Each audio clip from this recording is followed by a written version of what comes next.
Thank you very much, Ambassador Bissett. I'm just awestruck by the numbers and what we face, and I know there's still more coming to us this morning to learn. I can't decide whether I'm depressed or elated that we're discussing this, and maybe we'll work towards some kind of solution finally. Our next speaker will be also contributing to the decline in the varnish department of Home Depot, because we get yet another unvarnished truth. And this is the unvarnished truth about Canada's immigration and refugee industry, which Ambassador Bissett has referred to. We have a person from that industry, Julie Taub. Julie Taub is an immigration lawyer practicing in Ottawa. Ms. Taub has more than 10 years of experience in Canadian immigration. Her legal practice specializes in this field. She is a former member of the Immigration and Refugee Board, the IRB referred to, the Refugee Protection Division of that, from 1997 to 2000, based in Toronto. This provides her with a unique and in-depth understanding of the immigration process. Excuse me. Ms. Taub is also part-time duty counsel with the Ottawa Legal Aid Society on the immigration panel. Ms. Taub will bring us further unvarnished truths, in this case, about Canada's immigration and refugee industry. Welcome.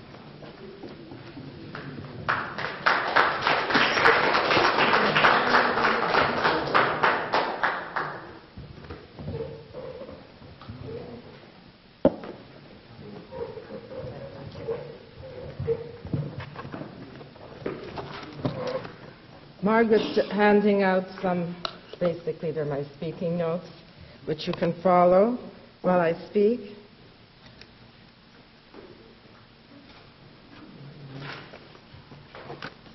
I've handed you a package from Citizenship Immigration Canada. Their statistics, I'm not making up anything. The statistics will speak for themselves, and you'll be quite shocked when you go through them, and I'll be referring to them. Now, all that is true. I am a immigration and refugee lawyer, and I guess about 1/3 of my practice are for refugees, but I believe that I represent only those whom I perceive to be genuine refugees. That is, although I receive calls from claimants, and you understand, anybody in the world who steps foot in Canada, be they diplomats, foreign, international students, foreign workers, artists, anybody, athletes, has the right to make a refugee claim. You know that, even Hollywood actors. Randy Quaid and his wife show up, and they make a refugee claim because they've been arrested in Vancouver for some outstanding warrants in California. But their claim will have to be processed. So when I get calls from American citizens or somebody from Sweden or various European countries, I used to meet with them just at the beginning because I was curious, what in the world could they possibly be making a refugee claim about? I stop meeting them. I just tell them on the phone, sorry, you're not a refugee. And they say, don't you want to hear my story? Absolutely not. You're not a refugee. It's impossible. It's a contradiction in terms. You're an American citizen. You can't be a refugee. So I've stopped meeting them. I used to, out of curiosity. I've certainly never represented them. I represent people who come from the Ivory Coast, who come from Nigeria, Sudan, Lebanese, many Muslim women from different Muslim countries who are escaping forced marriage, Sharia law, genital mutilation. I've represented claims from Colombia, El Salvador, Peru, only those whom I perceive to be genuine refugees. That's how I limit my practice. But, on the other hand, I've certainly learned a lot, and I've learned a lot being duty counsel as well, as to how dysfunctional the Immigration and Refugee Protection Act actually is. Now, I came to Canada, I don't remember this, but I was a baby. We came as immigrants, 1949, so now you know my age. And my parents, my late parents were Holocaust survivors, and my sister is a Holocaust survivor. So I have an idea of what it is to be persecuted, or at least my family members, and lose half of them to genocide. I understand that, and I have an appreciation about what the Convention Refugee Act is. The International Convention Refugee legislation was based on the Holocaust, 1951 legislation that came in. And I feel, as a refugee lawyer and an immigration lawyer, that Canada has trivialized the refugee system when we accept the most ridiculous, absurd claims from abroad. I've had clients come in to see me. This is the truth. I've had two couples came in 5, 6 years ago from I can't remember which South American country.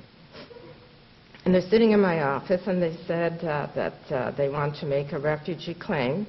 Come in with their spouses and children. They're making a refugee claim because they're gay and they're being persecuted in their country.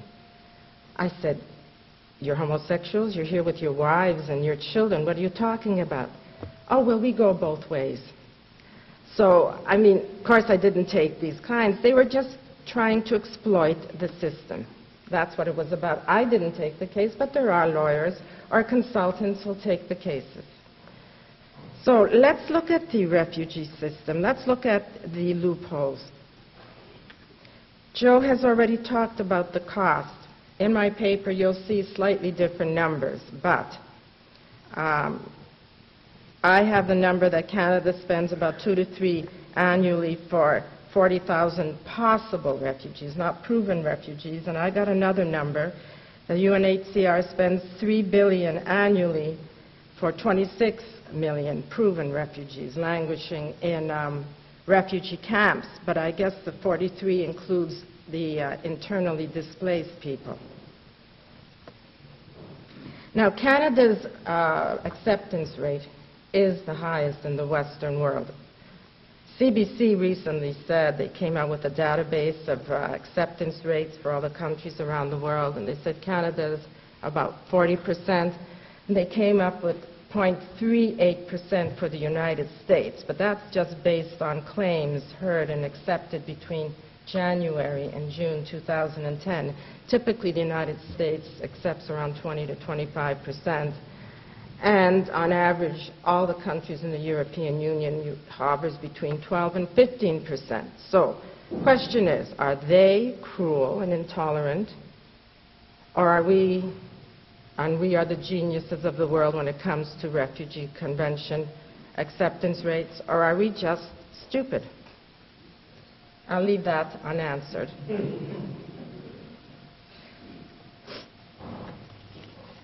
Now, maybe you'll be surprised to know, or not surprised to know, that in 2008 and between 2008 and 2009, the top 10 refugee countries, number one, does anybody want to guess which was the greatest number of claims, which country the greatest number of claims came from?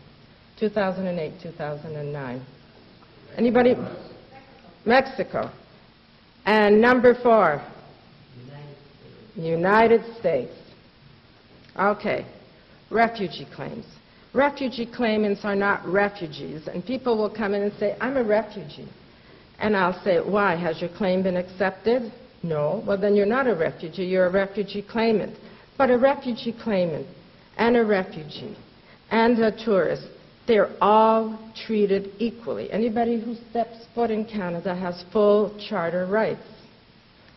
Now, it is not surprising that Canada is the #1 destination for refugee claimants or bogus refugees or economic migrants who cannot get into Canada any other way because they do not have the qualifications. Upon saying the word, "I am a refugee," a whole new world opens up to you. Subsidized housing, social services, education for your children, and emergency dental and medical health care. But who else does that? Now, just because you make a refugee claim and you are denied refugee status afterwards does not mean that you're going to be deported. It takes an average of 4.5 years to deport a failed refugee claimant, if they get deported at all. I know that Minister Kenney, Jason Kenney, is trying to change this, but with great opposition from the Liberals and the NDP. I'm not sure why, because it seems to me that we've lost sight of what is good for Canada. And all we are looking at in this whole immigration and refugee industry is what's good for the individual groups. There are certain lawyers, and I'm not joking, it's been part of, forget which publication that I received from the immigration industry. They have been trying, they're saying it's inevitable that we will be able to attribute charter rights to potential immigrants. Anybody who wants to immigrate to Canada, who's going to submit an application, they are arguing, and I'm seriously arguing, that they should have full charter rights. The simple fact that they want to come to Canada. Well, I think the whole immigration industry should be Canada-centered. What's best for our country? Not what is best for the millions and millions of potential immigrants or would-be immigrants who want to come here. That's not how you run a country. If you look at the figures, go to the statistics I've given you. The first category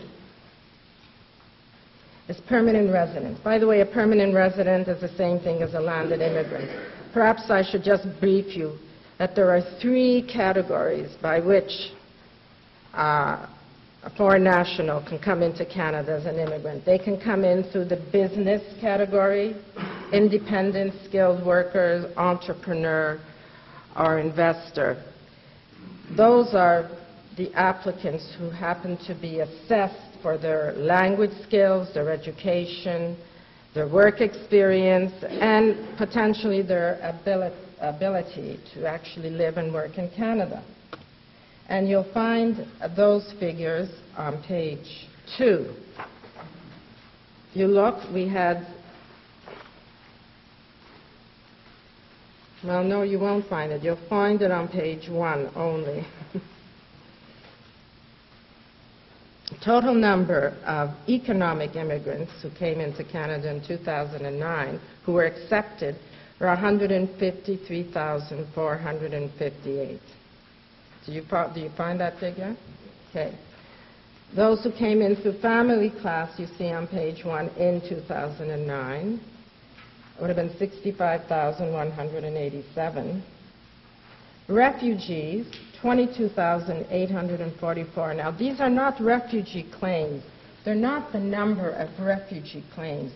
This 22,844 are the number of successful refugee claimants from past years whose application for permanent resident status were assessed and accepted. They were granted permanent resident status. Those are the number of past refugee claimants who became refugees, who received permanent resident status in 2009. So the total is 252, on page 2, 252,124 permanent residents or landed immigrants who came to Canada under those 3 categories in 2009. However, if you look at the family class skilled worker application, page 1, not family class, but skilled workers, principal applicants. There are only 52,000 who were the principal applicants. That means they're the ones who are assessed, not their family members and spouses and dependents.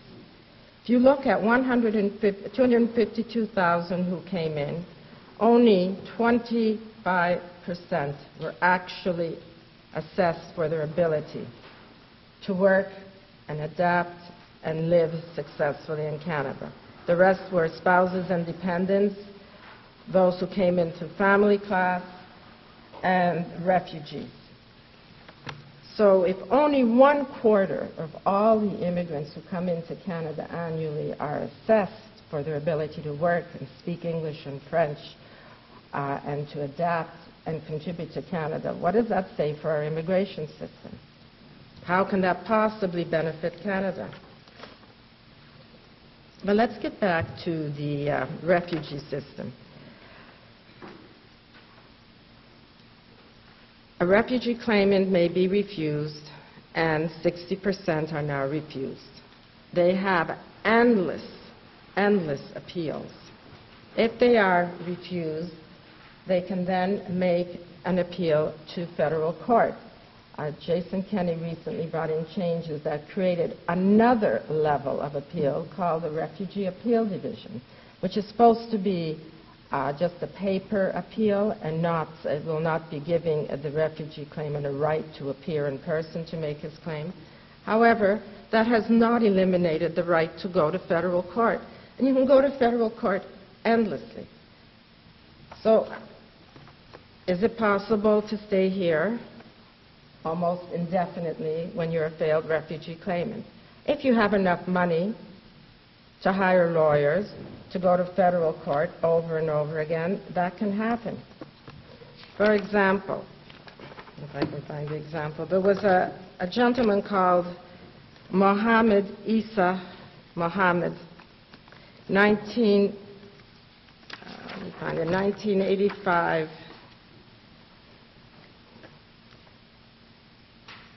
He entered Canada in 1987 as a landed immigrant by using a false identity.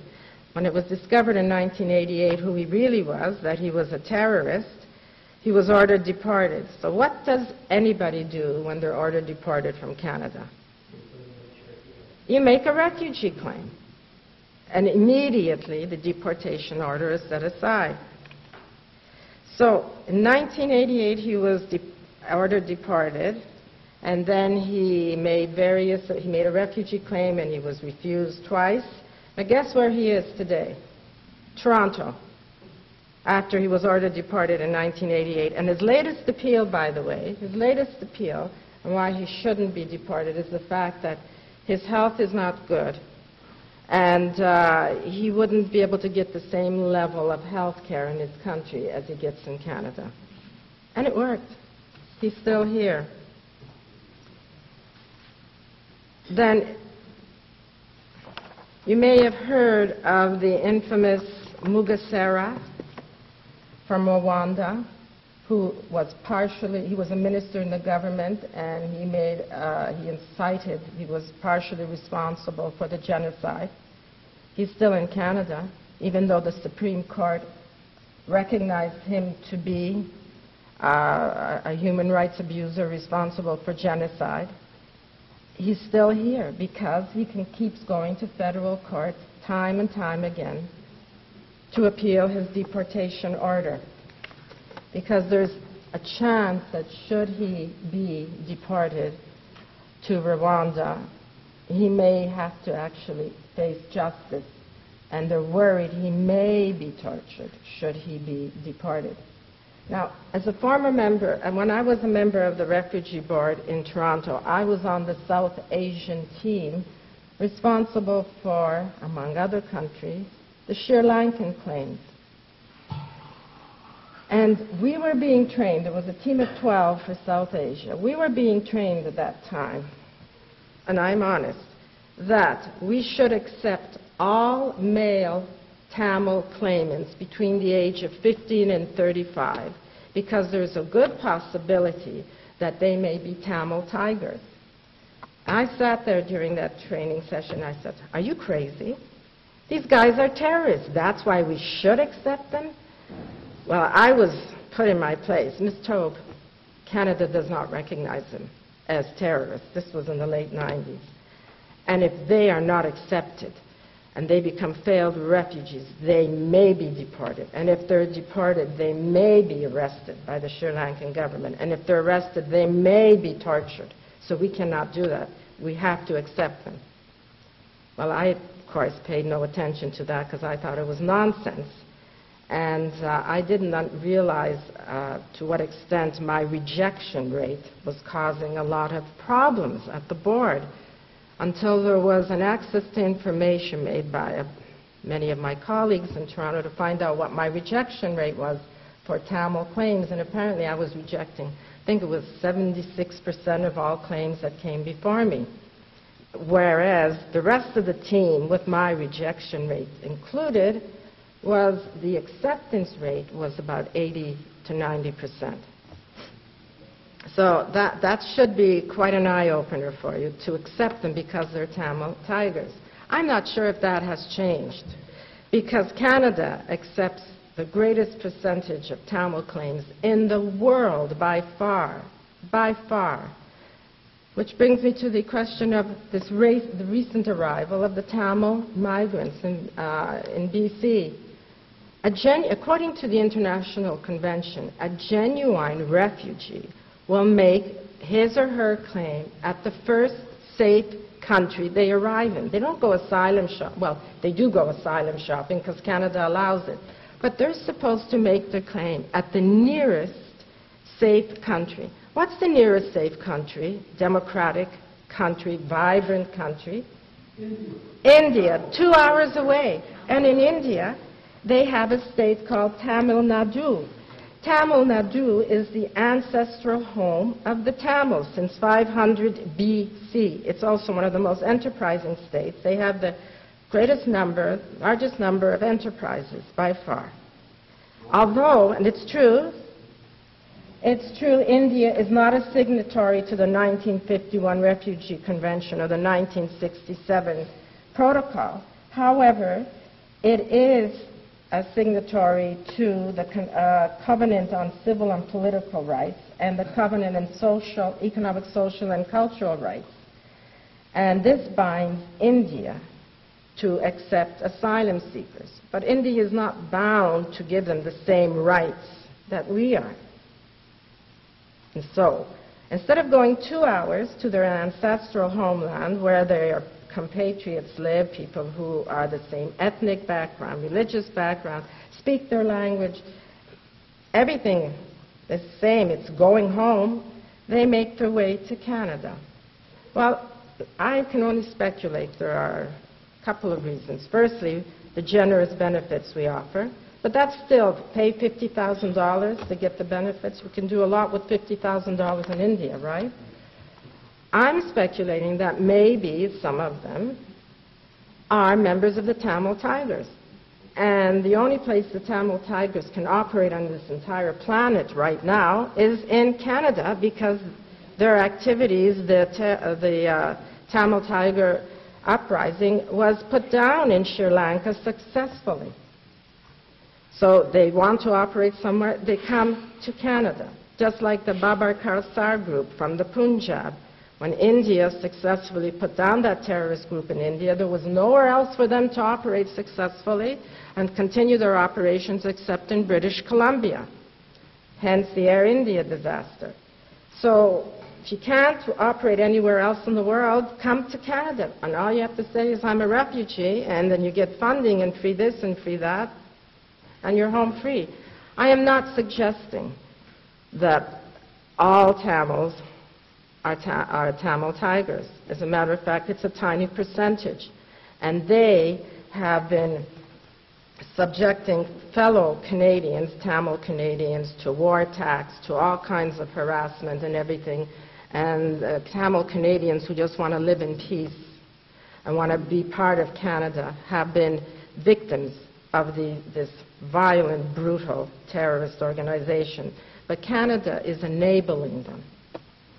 just as Canada enables Hamas and Hezbollah and the Babar Karsal to operate within our boundaries.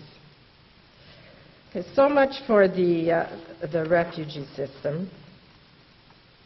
I believe I'm supposed to leave the remedies for this afternoon. Is that it? Okay, I won't mention the remedies. Oh, there's just one more little item I wanted to say. As a member of the Refugee Board, only, if you deny a claim, excuse me a moment. If you deny a claim, you are obliged by the legislation to write written reasons, legal reasons that summarizes the evidence and becomes sort of appeal-proof, federal court appeal-proof. And that can take about 6 to 10 hours. I know, I wrote a lot of them. But if you render a positive decision, you don't have to write reasons to explain why you accepted the claim.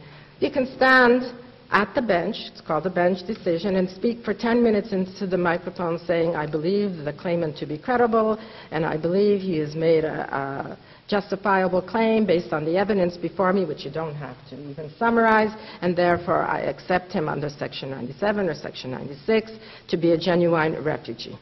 Takes about 10 minutes, 5 to 10 minutes, and your duty is done and you have a completion.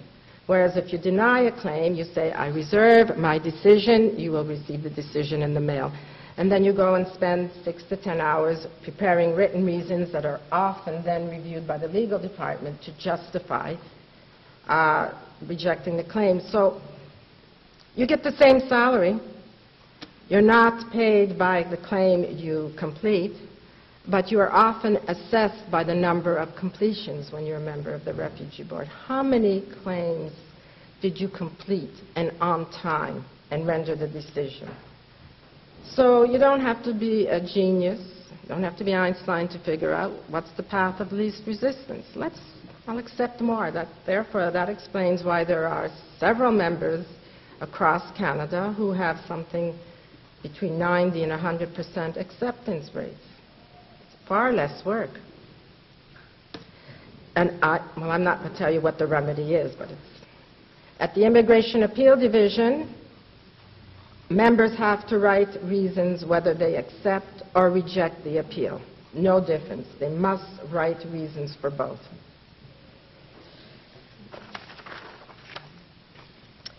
Okay, I'd like to now turn to the loopholes in the immigration system, going away from the refugee system.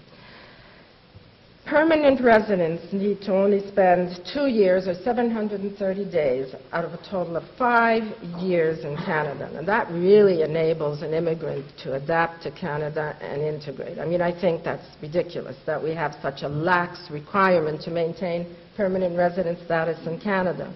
But even if that is not enough, there are exemptions. If you work abroad for a Canadian company in China, anywhere in the world, and you actually, after having landed in Canada, you leave and you work abroad, it counts for your physical presence in Canada. You meet your residency obligations, even if you never live in Canada, by simply working for a Canadian company abroad. Now, maybe that's reasonable, maybe it's not, but it is so easy to commit fraud with this exemption. I know I've had clients come in and say, look, my brother-in-law, my this, my that, has been living in Lebanon or living here, and he hasn't met his residency obligations, but I have a friend who owns a company, and he's willing to write a contract saying that he's worked abroad, and can you help with the contract, and can you help us do this? And I say, has he worked for that company? No. Well, I'm sorry, I can't help you, but apparently there are those lawyers or consultants who do. And then if you're married to a Canadian citizen who is working abroad, so you can live abroad with your Canadian spouse and still fulfill your permanent residency requirements. Those exemptions are, well, totally easy to circumvent. Then there's the issue of the permanent resident card. Would you believe it's easier to travel in and out of Canada with your permanent resident card than it is to go to the Ottawa Athletic Club? Because if you go to the Ottawa Athletic Club, they swipe your card, and it's a smart card, and your face has to match the photo on the card. If you travel with your permanent resident card and your passport from whichever country you happen to be a citizen of, it's not a smart card. It's not swiped. So there's no way of tracking how often you've been in Canada and out of Canada. And when you reapply for your permanent resident card, which is only valid for 5 years, you fill out an application. How often have you been in Canada? When did you reside? When did you leave? You make this up. And I know you can make it up because I have clients who come in and now want to sponsor family members, a spouse from abroad. And they're very candid because there's solicitor-client privilege, right? They know I'm not going to say a word. I can't. And I'm not going to tell you their names, of course, but they give me their permanent resident card. And then they say, you know, I was living in blah, blah, blah all these years. I said, well, how did you get your permanent resident card? Well, I just said I was living here. And I, presented a lease or something, or they would pay taxes, but they never lived here. And he says, but I feel really guilty, and now I really want to live in Canada, and I'd like to sponsor my spouse. And it's very easy. It is so easy that it's mind-boggling. And I see this on a weekly basis, and I'm astounded. There's so many ways, let me count the ways I love thee from Browning. Well, let me count the ways you can commit fraud and get away with anything in Canada's immigration system. So, I'm not going to give you the remedies. I'm not supposed to right now. How much time do I have left? We're over time? Well, that's Joe's fault, not mine. Then there's the entrepreneur class. You apply to immigrate to Canada, you give them a business plan, and you say that within 3 years you have to open a business, anything, and employ at least one Canadian or one permanent resident. You have 3 years. But during those 3 years, you're a permanent resident. So I discovered, just by several Ottawa U and Carleton U students coming to see me, that there's this gigantic loophole. These investors will come and be landed. They will have prepared this fantastic business plan to open a business. They deposit their children here at the universities, who will then pay the same fees as Canadians or landed immigrants pay for 3 years. But they've never had the intention of setting up a business. They just go back to their homeland. And then at the end of year 3, Immigration Canada sends them a letter, please, as you do not seem to have met the requirements. You don't have a business, you don't have that. They have a right to appeal, because the Immigration Canada says we cannot renew your PR status. And then the students come running to me saying, well, I just have 1 more year to finish to get my degree, and I don't want to pay international student fees. So can we do an appeal? Because we know it takes about a year. Then I'll be able to finish my degree. And this happened a few times, and the word got out, obviously, that I don't do this, because I would lecture my students. These clients, you're committing fraud. You can't do this. But of course you can do it, because there are lawyers and consultants who will do it. All they will do is the appeal.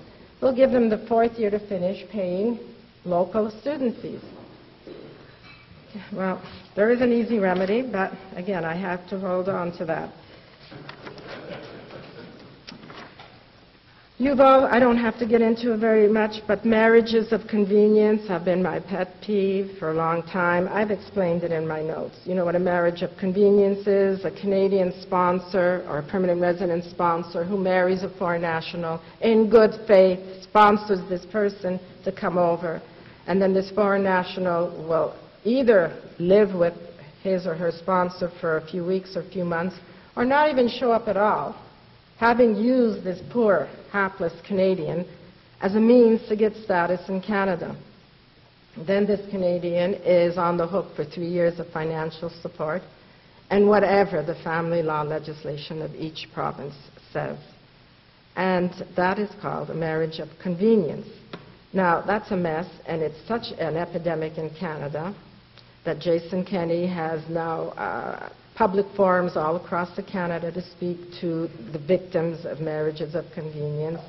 and an open line and online on the internet, and people have been just massing to these open meetings. And he is considering doing what Australia and the United States does, that if you sponsor a foreign spouse, you're only given temporary status for 1 or 2 years to ensure that it's a genuine marriage and not a marriage simply entered into for the sole purpose of gaining status in Canada.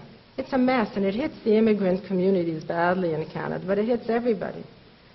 And although I do many, many spousal sponsorships, I will not do a spousal sponsorship if I don't believe that it's a genuine marriage, such as a 53-year-old Canadian woman coming to see me and telling me that the 23-year-old Dominican she met in the Dominican Republic, they are in love, they're on Skype every night, and she knows it's genuine because he doesn't ask her for money every month.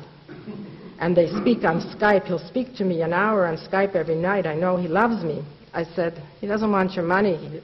And what's an investment of 1 hour a night and treating you well when you go down maybe every few months for a week? He's going to win the lottery if you sponsor him. That is, landed immigrant status in Canada. And after an hour and a half of a consultation and telling her why she shouldn't proceed, I appreciate all the information you've given me, but I know he loves me, so I'm going to marry him next month. Will you do the spousal sponsorship? No, I will not. And so that's the brief summary.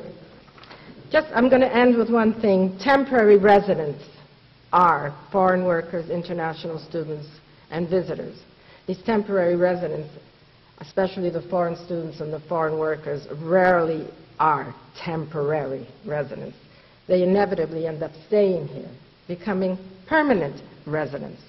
And we have thousands, you have the figures in front of you, coming in every year. Now, you'll be shocked to learn that there's no security background checks or health checks done on foreign workers or international students. Imagine that. I mean, it's mind-boggling. So under a new program called the Canada Experience Class, you get an international student who comes to Canada without a security check, without a health check, will study for 4 years, and then is almost automatically entitled to a postgraduate work permit for up to 3 years. Okay, we're 7 years in Canada as a temporary resident without ever having had a security background check or a health check. And then they are entitled to apply for permanent resident status under the Canada Experience Class from within Canada. And then, and only then, there'll be a health check done and a criminal background check done. So what can I say? I will stop there. You have my notes, and I'm open for questions. And I'll give you the remedies during the roundtable discussion. Thank you very much. And again, if you could please come to the microphone and ask your question here. We have someone already, so I won't ask my question. Just a brief one. Do you, in your experience and observations, is there any difference between the way, say, Coptic Christians or Christians from Iraq or other refugees are being treated by Canadian boards as the general refugee population, let's say? In other words, is there a difference between the way the Canadian government agencies that deal with refugees handle what could clearly be seen as genuine refugees versus the general, those are just maybe less obvious? I don't believe there is a difference. Prior to 2002, when the Immigration and Refugee Protection Act came into effect, I believe CBSA, Canada Border Services Agency officers did have the discretion to make a determination if this was a frivolous claim or there was some merit to it, and they would not forward frivolous claims to the Immigration and Refugee Board. But now they no longer have the authorization to turn any claim down. They go through the steps, they do the interview in Immigration and Catherine Street here, they'll interview them and they'll just forward almost 100%. They're not allowed to treat any nationality, ethnic group, religious group at all differently. Even those from the States or the European Union, they're all given the same respect. You mentioned briefly Hamas and Hezbollah. I'm just wondering if you could talk a little bit more about those two organizations they've seen in relation to Islamic terrorism? Well, McGill, York University, you see what happens is there's no monitoring by CBSA or by immigration. After a foreign worker or a foreign student comes into the country, they do not monitor them. They don't monitor to see if they're actually working. They don't check to see if they're students, full-time students, or what their activities are. So you have our campuses have turned into war zones. In many instances, Canadian Jewish students are being victimized by foreign students. And when they had the riots at Concordia, the police did not check to see whether those students who were disruptive and violent and aggressive were Canadian students or landed immigrants or foreign students, international students. They don't differentiate. The police are not authorized to check to see. Now, technically, immigration has the right to immediately deport any of these students. If they're not in school or if they're disruptive or they've broken the law, they can be deported right away, but it doesn't happen. And we know, and it's pretty well known that Hezbollah and Hamas, Ottawa U is often called Saudi U. McGill is known to have the groups operating there, Concordia, York University. It's not as problematic in the western provinces as it is in Ontario and Quebec. Thank you. Melanie Phillips, the British journalist and author, has repeatedly called for the UK to leave the UN Convention on Refugees. How do you feel about the UN Convention? The international? Yeah, the UN Convention on Refugees. For the UN Convention on Refugees, as I said, it was originally conceived after the Holocaust. And in Canada, it's certainly gone along, it's really gone astray from the original intent and purpose, because if it did function the way it was supposed to function, you wouldn't have had the genocide in Rwanda, and you wouldn't have the ongoing genocide in Sudan. We have the means to stop it. They weren't stopped. They weren't stopped in Rwanda when it was clear it was going to happen, and it's ongoing in Sudan. I've had Sudanese refugee claimants who've told me it's outrageous that their persecutors are here in Canada as refugee claimants, as well as the victims. So, leaving the convention, I think it's the application of the convention that's the problem, not the convention itself. My question is about the genuine marriage. You just talked about the genuine marriage, but at the very end of your presentation. And myself, I agree that there are sometimes non-genuine marriage, and people want to sponsor people when they can't support their marriage by substantial evidence. But I've seen just through my practice myself, I'm a lawyer, and immigration lawyer, I've seen those people going for vacation, that the Canadian people go for vacation for 1 week, then they come back, and then they say, oh, then the following week they come back and they get married. And you don't have any proof about long-term relationship or any proof about they did spending money to her or anything like that. So how do you handle that? I don't represent them. That's how I personally handle it, but it's certainly not a solution. But adopting what the United States and Australia does is, I'm sorry for saying it, a remedy, but I don't think you have to deal with the problem at the source, which is the legislation. I know Minister Kenny is putting in investigation teams and training the members to be more vigilant, and they're turning down between 18 and 20% of spousal sponsorship applications now, and I suggest that they could turn down a lot more. It's hard. We can't handle, we cannot do much with a system that is broken. I'll keep it short. Legal and remedies. You suggest that a lot of lawyers do things that are unethical, and in fact that they act as enablers of fraud. And what Okay, I have to take that back. I'm not saying they're enablers. I'm not saying they're committing fraud. They're operating within the legislation scheme, which is fraught with loopholes that permits this fraud. Let me say, going on to what you said, I suspect that there are many lawyers who actually will process claims which contain false claims about marital status, about residence, or whatever.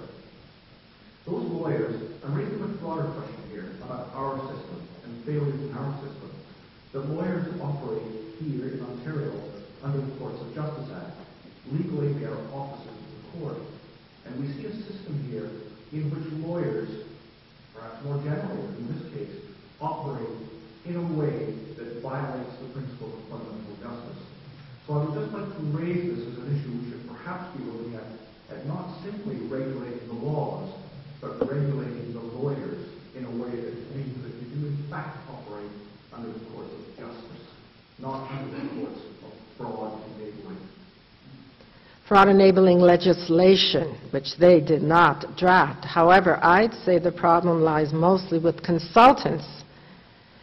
I'd say that the vast majority of fraud enabling cases come from consultants who, although they are technically being regulated now, I've had complaints, clients come to me and say, I phoned that organization that's supposed to be in charge of consultants to make a complaint. It's just an answering machine, and I leave messages and nobody ever calls me back.